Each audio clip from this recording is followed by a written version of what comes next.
4 bloody pages of typing out this fucking recap. God damn it. Anyways, there it goes.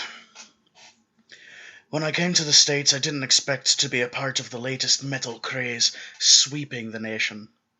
I originally hailed from Southern Ireland and came over to live with my cousin and play with his metal death band, Fallen Royal Family. We started small with only 4 of us, my cousin on lead vocals, his friend Mark on drums, his girlfriend as the guitarist, and me on bass. After several gigs of dive bars and local venues in upstate New York, we were finally landed a deal with a record label, and we drove to the city to get started. My cousin's name was Ryan Gatsby and was well known to be the Great Gatsby by our fans because of his wondrous talent of vocals and screaming in between songs. I would just like to point out that it's a lot of hyped up bullshit. The label loved him, and I personally think it was the only reason we got the deal in the first place. Again, hyped up bullshit. When we got there, a whole board of directors were focus grouping how our band will play out. Mark was a little bit nervous given he didn't want our music to be sullied and have to change his ways of playing just for hits. The board compromised and chose to add more members to the band. They gave us a professional drummer who toured with a lot of other high-rising bands and thought having him would give us an edge. It wasn't a big change, but Mark didn't like it.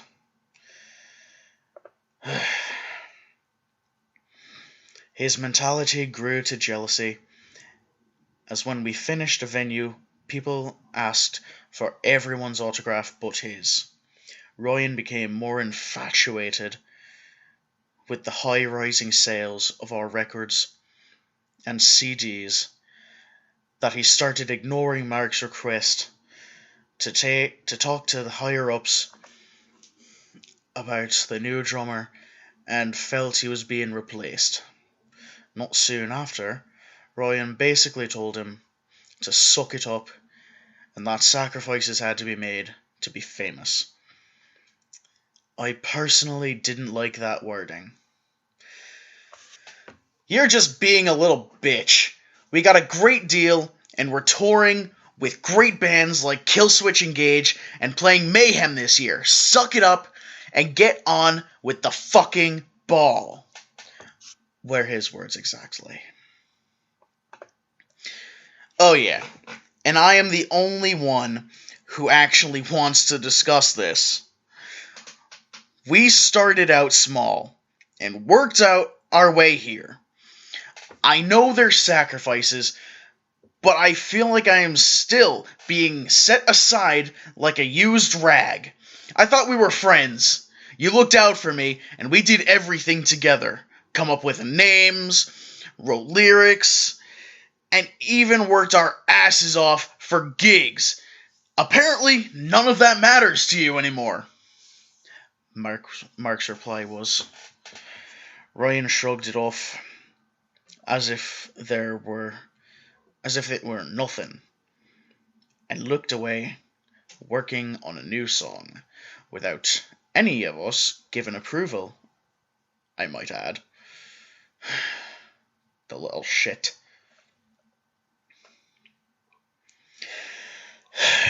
When we rehearsed, Mark began playing off-key and wasn't keeping up with Ryan's pace. Their harmony was broken, like their friendship. The following year, we rocked Mayhem, and it was an amazing time. We toured, won awards, and even began going out country. But the more we went along with the label's requests of change in wardrobe, our music pace, and even lyrics, Mark was losing his edge on the drums. At one point, Ryan got eerily pissed and said something I never thought he would ever say. That was the worst fucking drumming I've heard from you yet. It's getting worse, and it's not going to get any better. I have seen better pace from someone going through a seizure. Either shape up or get the fuck out. I won't be dragged down because you can't handle a damn beat. Mark just looked down and rushed out, taking his sticks with him. I wanted to console him, but I didn't want to get a talking to from Ryan.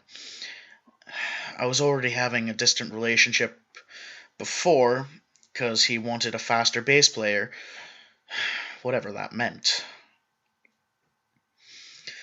The next night at a club in New York was something I would never ever forget.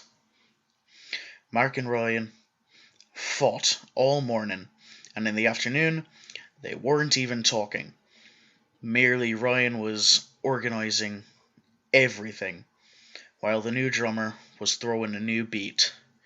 Ryan got Mark and merely said one thing to him. See that? That's how you play. With the best there is, and not with some low-grade piece of shit.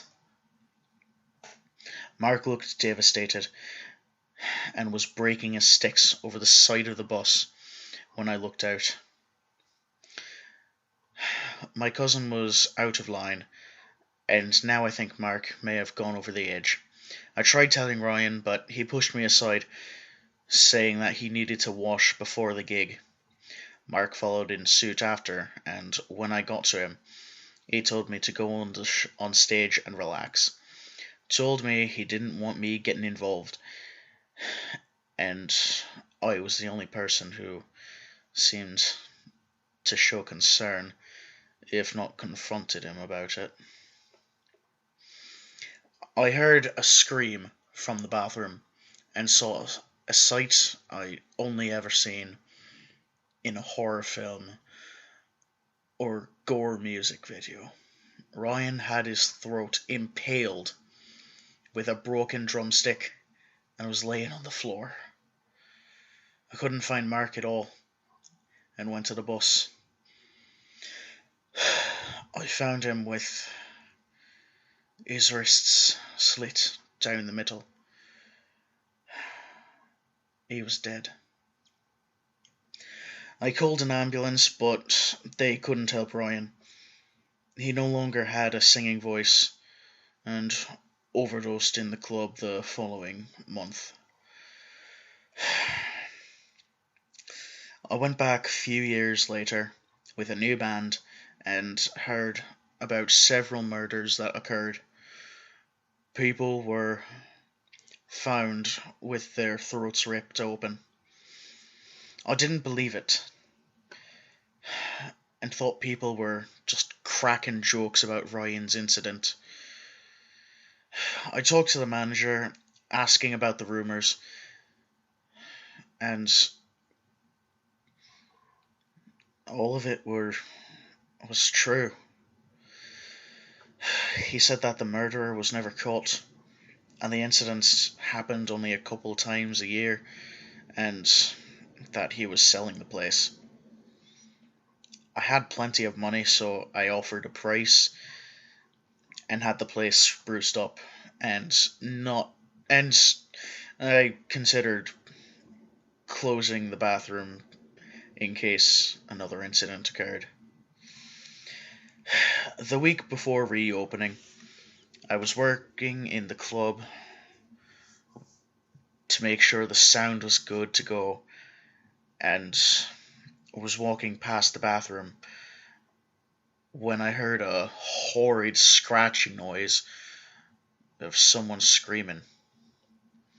All I could think was that it was someone trying to sing, even though it was only me and a few workers in the building at the time. I had a hard time making out the speech, but I recognized that it was the lyrics of Ryan's songs.